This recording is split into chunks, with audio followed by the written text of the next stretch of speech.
My fellow Americans, this is Anthony.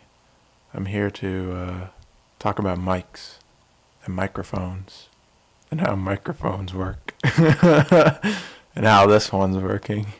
Is it working? I don't know. We'll find out.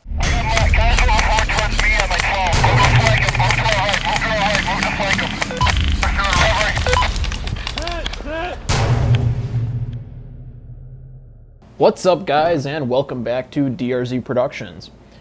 So for today's video, we're going to jump to a new topic. It's been a while since I've done a tech video. I've had a lot of questions in my comment section concerning gearboxes. A lot of people have some issues with their own gearboxes, but they don't really know how to fix them, let alone take them apart, specifically with AK style gearboxes, or in this case, a version 3 gearbox. So today's video is going to be all about taking apart a gearbox and what the specific parts inside that gearbox do and what the functions of them are. This video is particularly to help you figure out how to fix the pieces yourself in a gearbox, because there's a lot of people out there that don't have access to their own airsoft tech. Techs can be very expensive. A lot of people don't want to send their gun away to be worked on in a tech if something is broken. A lot of people are a little afraid to open up their own guns and do the work themselves to fix their guns. So I'm going to go ahead and jump right into it. There's many different versions of gearboxes out there. The biggest ones you're going to hear about are the version 2 gearbox and the version 3 gearbox. What the difference is between them. Typically, the version 3 gearbox, here's an example right here of a shell, can be found in AK platforms, G36 platforms, or FAL platforms. It's also found in some things like the M1A1 Thompson and a few other unicorn guns out there. The other gearbox that you're going to hear about is a version 2 gearbox. It looks a little bit different, but version 2 is typically used in M4 style platforms or AR style platforms, such as the SCAR H, ACR, M4, anything that uses like a 5.56 style mag, you're usually going to have a V2 gearbox in. Anyway, jumping to it, let's focus on the version 3 gearbox. So, I took the liberty of taking my gearbox out already, and I actually took the gearbox out of a buddy's AK of mine. This is a SEMA AK47. This is very similar to a lot of your guys' questions out there in terms of the gun that you're working on. So, we're going to work on the version 3 gearbox of the SEMA AK47 or AK74, whatever number it is. You get the idea. Alright guys, so right here what we have is our version 3 gearbox. This came right out of our AK. This is exactly how it is. Again, because this is a customer's gun that I'm using, for example, you can tell that the shell doesn't really line up with the motor housing, but kind of ignore that. Preferably, most version 3s will look like this. How you can tell it's a version 3 is because version 3 gearboxes come in two parts. The motor housing itself on a version 3 gearbox holds the motor entirely in place and can be disconnected with two screws right here. On a version 2 gearbox, you don't have this. Version 2 is just this upper portion right here. The motor housing sits separately inside of a hand grip. So when working on a version 3 gearbox, some things you want to be aware of is typically on AKs, they have this selector plate on the side here. It's very simple. When you go to take your gun apart, just be careful that these don't fall off completely, but even if they do, just make sure that your top teeth right here line up perfectly. A little hint you can do is take a marker and mark where those teeth connect.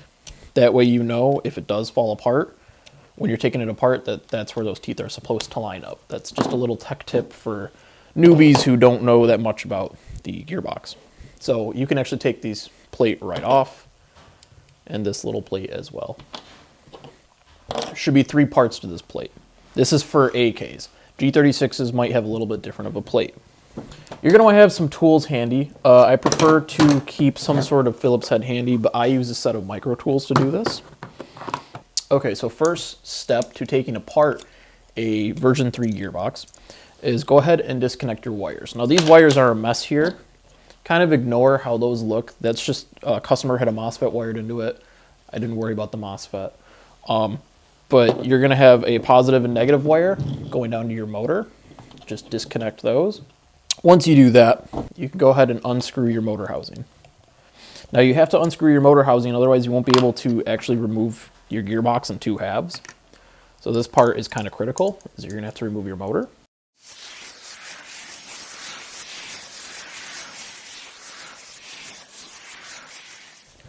Once you take those two motor screws out, you can take the motor housing completely and pull it right off. And once you pull this off, you can actually put the motor to the side. Be aware that the motor is magnetic, so things will stick to it. So you're gonna wanna keep it away from your phone screen or anything that might be damaged by a magnetic field. So keep it in a place where magnets or anything metal can't touch it. Okay, now we're onto the actual gearbox shell. When taking apart the gearbox shell, you're going to want to make sure that you remove this little selector plate on the back here. This, again, I think is probably only for AK47s on V3 gearboxes. G36s might have a different selector plate, so might FALs. Take this off, don't lose the screws. On V3 gearboxes, sometimes on the top of them, there will be a little plate on top here. It's like a metal grip plate that slides over. You're going to want to make sure that you push that plate off of the gearbox so that it's not held together. Again, this is a customer's gun, so it's missing the plate on the top, but typically there's a plate on there. If it's stuck, I recommend using a little flathead like so, and then hitting the flathead with a hammer to push the plate off the top of the gearbox. This is only with V3s. V2 gearboxes do not have the plate that goes on top. It's just a set of screws that goes on the top.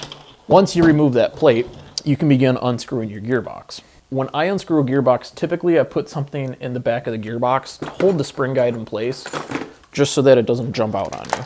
So like, I have a little file here, push that in the back of the gearbox. This is the other part of the selector plate, don't worry about that. There's screws located all on one side of the gearbox. I believe right here there's 4 screws. So we can go ahead and unscrew those.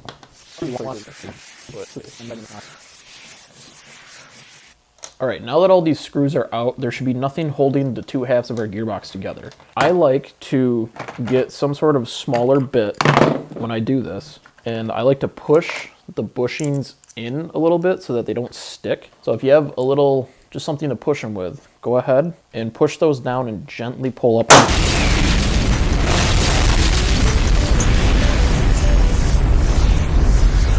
As you can see there, I wasn't holding my spring guide in place and that shot out on me.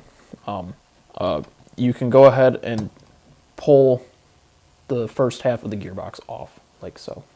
When you pull a gearbox in half, sometimes you'll notice here that some of the bushings want to stay in their little holes. Just make sure that you push these bushings off and put them back in place where they belong on your gears. That way you don't mess up any of the shims that were previously inside the gearbox. There's nothing on this side that we have to worry about. Nothing's going to be stuck on here. This is just the closing part of the shell. We'll go ahead and put this away. All right, so we're going to go over the actual parts inside of a gearbox. If you've never opened one up before, this all looks very intimidating to you. It's really not that bad. What you have in this section right here, this is your trigger unit. The trigger unit on version 3 gearboxes is a little complex. It kind of works with a slide mechanism that when you push the trigger, it pushes one connector into another and it opens and closes a switch that creates your electric current. You're not ever really going to have to worry about this because typically this is the thing that's going to break the least on your gearbox unless you burn out your trigger contacts. Replacing trigger contacts is very simple. You're just going to take the little copper contact piece in there, slide it off the rail, put a new one in, and you should be good to go. Moving away from our little trigger unit, we're going to take a look at our spring here. Obviously, this is just a spring and a spring guide. Sometimes spring guides are made out of metal. Sometimes they will have ball bearings on the end of them. That's so that the spring itself can rotate without causing warping or tension. Now, if you notice, this spring is a little warped, partially because there is no ball bearings on the end of this spring guide. Therefore, the spring is getting wound up. It's twisting like this inside of the gun, and it's causing warpage on the spring. Or not having ball bearings on the end of your spring guide will actually cause this over time, and it's not good for your gun. It can actually cause overstress, cracks, breaks, whatever. The spring guide obviously is called a spring guide because it helps guide the path of the spring as it's going down the gearbox so that your spring doesn't jump off or get wound up inside of your gearbox. So that's called a spring. This is called the spring guide. Moving on to this top section here. We're going to pull this top section out completely. But before we do that, you'll notice right in front of your trigger unit, there's a little spring on a loop there. I'm going to zoom in to show you guys this, but just take a screwdriver and push that spring up off of that loop. That relieves tension of your tappet plate. When you go to remove this, I usually take my middle finger on my left hand and my index finger, and I put it on the nozzle, and I lift right up out of the gearbox. Sometimes you got to pull with a little bit force, just like so. This right here, let me move this out of the way. This is called your compression unit. It's called the compression unit because this is the part that creates the pressure inside of your gun. So now we're going to focus on these pieces of the compression unit. In a compression unit, you have a piston. A piston is usually made out of plastic. They can also be made out of metal. It's got teeth on the bottom for a gear to roll against. On the front of it is called a piston head. The piston head will have an O-ring on it that goes inside of this piston. And when you push it, it's going to create a little space of pressure using air pressure. It's literally a piston. And that creates the pressure that then pushes the BB out of your gun. It's pretty basic. With a piston, you'll notice that the O-ring is a little loose. It's like that on purpose. On the front of a piston, you'll notice that the piston head has holes in the front of it. The reason for those holes is when it's going down the piston, when it's slamming down the outside of the piston, the air pressure is going to push onto the inside of this O-ring, and it's going to expand the O-ring as it's going down the actual piston right here, or the, I'm sorry, why can't I think of the word right now? The cylinder, sorry. It's going to expand as it's going down the cylinder. And what that does is it gives you a very tight air seal so that you're getting maximum efficiency, that you're not losing air volume when it's going down your cylinder. So I've seen a lot of videos where people take these O-rings off and then they stretch them out and they use heat to expand them, and then they put them back on and they put them into their cylinders, and then there's resistance. They can't push them all the way down.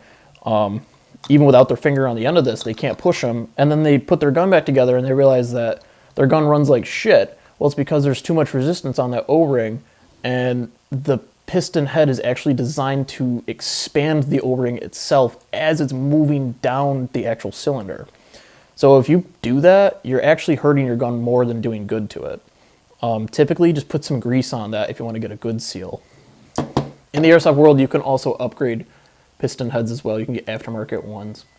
But it might affect what's called an AOE, which is your area of engagement. We'll talk about that later. On to the next part of our compression. The silver portion here, this is called your cylinder. Cylinder sizes might vary depending on the gearbox, but usually they're pretty standard. These parts are typically the same in version 3 gearboxes and version 2. The tappet plates might be different, however, but you can usually use version 3 pistons and cylinders inside of version 2 gearboxes as well. So the cylinder is pretty basic. It's literally a metal cylinder that is for the piston to go down. Simple. Some cylinders, however, do have ports on the side of them. They'll have an opening on or a hole in the side that is designed specifically for air volume. Again, you don't have to mess with that. I'll tell you a little reason about why you want to know about that later. Our next piece right here, this is called a tappet plate. The tappet plate is what moves your nozzle back and forth when the gun is functioning.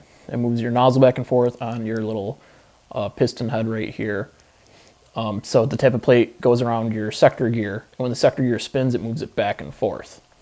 Tappet plates break. It's very common. That's actually the issue that I believe happened in the person who reached out to me's comment. I believe his tappet plate broke and his nozzle wasn't moving, so his BBs weren't feeding.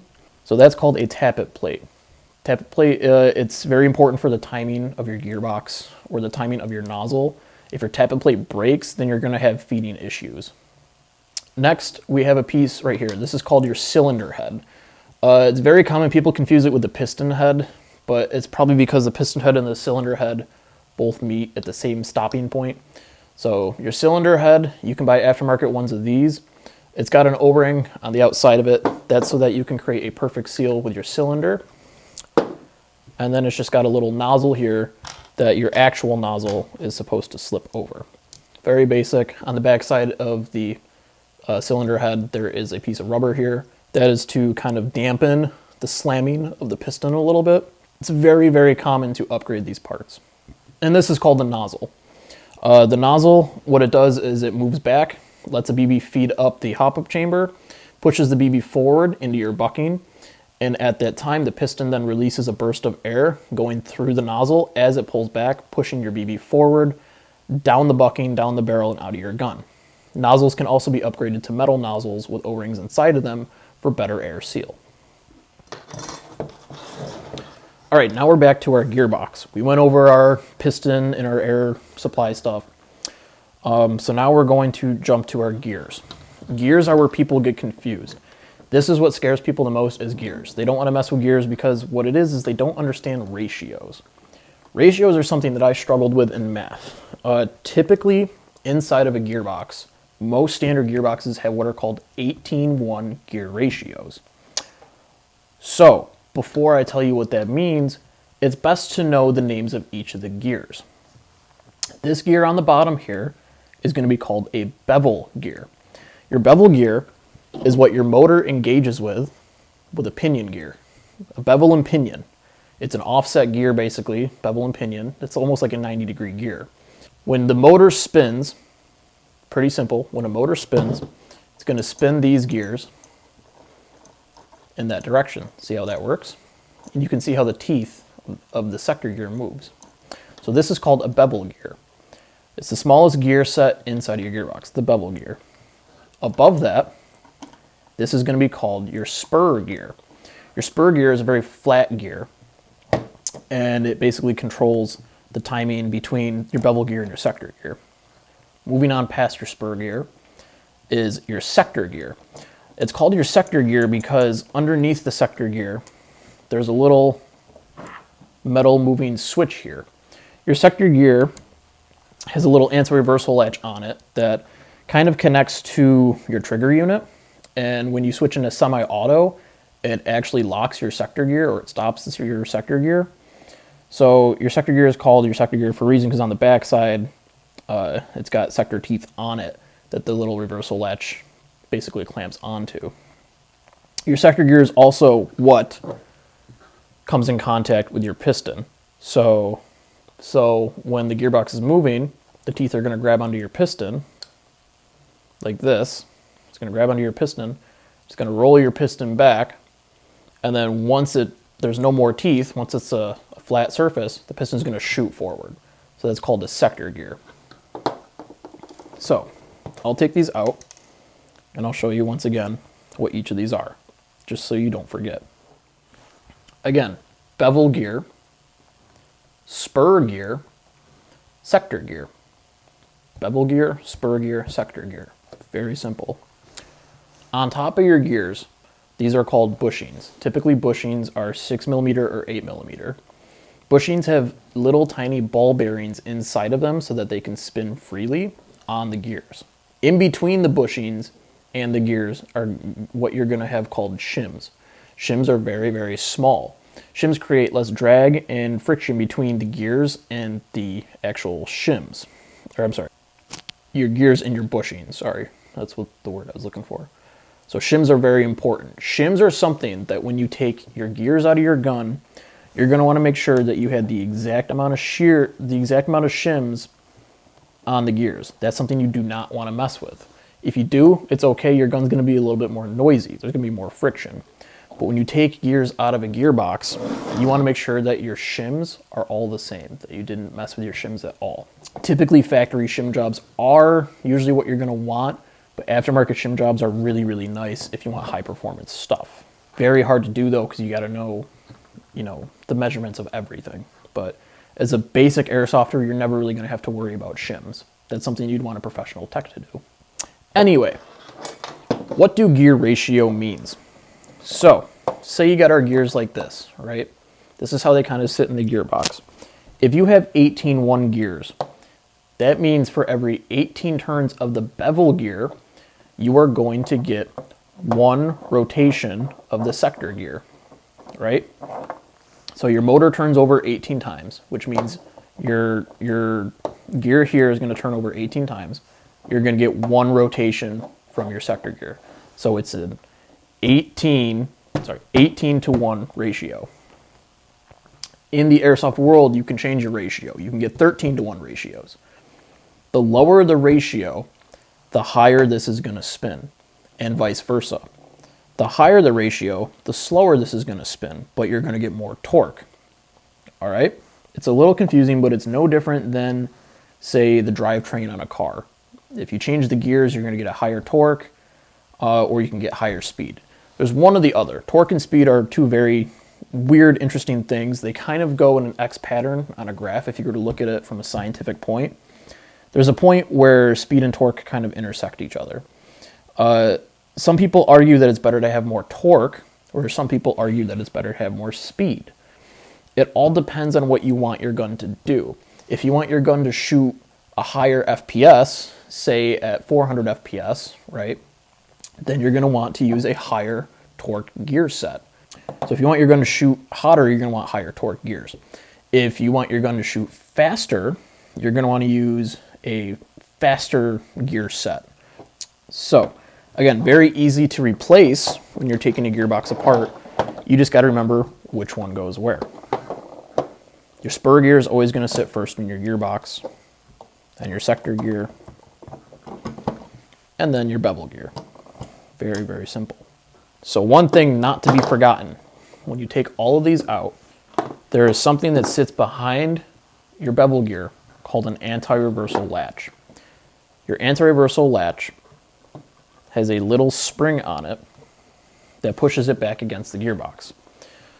On the back side, as you can see, on the back side of this, as you can see, there's teeth on the back side of your on your bevel gear. So on the back side of your bevel gear, you got teeth. Sometimes it's 4 teeth, sometimes it's 6, sometimes it's 8. What it does is when your bevel gear spins, your anti-reversal latch locks in place, kind of like a catapult. A catapult has an anti-reversal latch so that it doesn't shoot forward. This is all it is. It's a little anti-reversal latch. It's very important that you never forget this little tiny anti-reversal latch right here and the spring that goes on it, because if you don't, your gearbox will never lock, which means when you go to shoot, your gun is always going to, the piston's always going to shoot forward every rotation of your motor.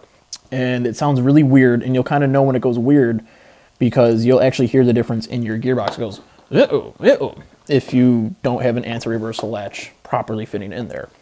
A very common thing is the spring, the tiny, tiny, super tiny spring, which actually is missing inside of this gearbox, usually breaks off because they're very small metal.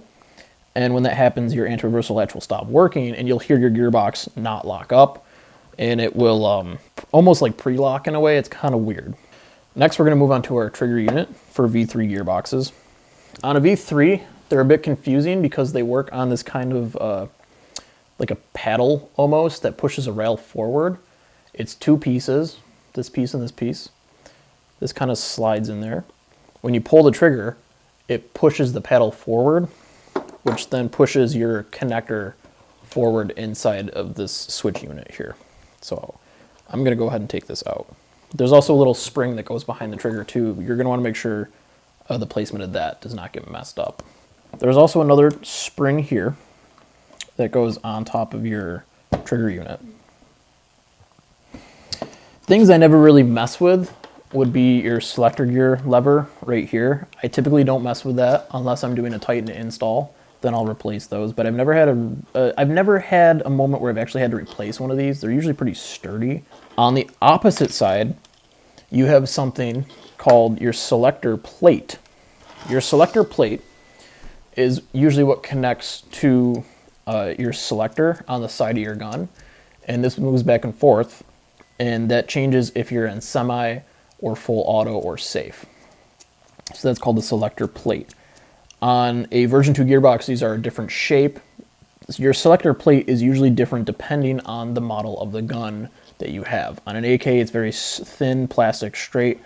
On an M4, it's a different shape. SCAR, it's going to be a different shape. So your selector plates are always going to be a little bit different. That's something specific to the style of the gun.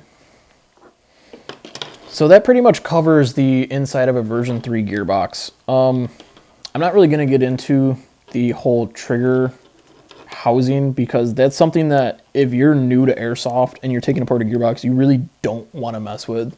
You want to try to stay away from that as much as possible, because it's something that if you don't know how the mechanism works, you're going to struggle to try to figure it out. But it's literally just, it's a lever on two moving parts that pushes this little connector forward. I don't know if you can see that, but it pushes that connector forward. That closes the circuit, which allows power to go to your motor. So we're going to put this part of the gearbox away. Onto our motor housing. Motor housings are very simple on AKs. There's 2 screws on the bottom of a motor housing on one side of it. You can unscrew those screws, and there's a special way to take motors out of motor housings. So I'm going to go ahead and do that right now. When you take the screws out of a motor housing for a V3 gearbox, it kind of wants to jump away on you, and that's because there's a spring on the inside of here on the end of your pinion gear. So what you're going to want to do is take it and kind of shift it like that, kind of like an L shape, and then pull it apart, just like so. It comes apart in 2 halves. Then you can pull your motor out. Make sure you don't lose the spring that goes on the end of your motor. And on the bottom here, there's going to be an adjustment screw. You don't really need to worry about your adjustment screw. Sometimes there's a plate that goes over it so that you're not pushing the actual pinion on your motor. But that's how that comes out. So if you ever want to change your motors on version 3 guns, like AKs, G36s, FALs, it's super easy to do, because literally all you got to do is just remove your handguard, pull off your entire motor housing, take this apart, put a different motor in, and then screw it all back together, and then just hook up your wires to the end of your motor connectors. And then you can change the whole performance of your gun just by changing out a motor. It's super easy to do. This is already an aftermarket motor. This is an SHS motor.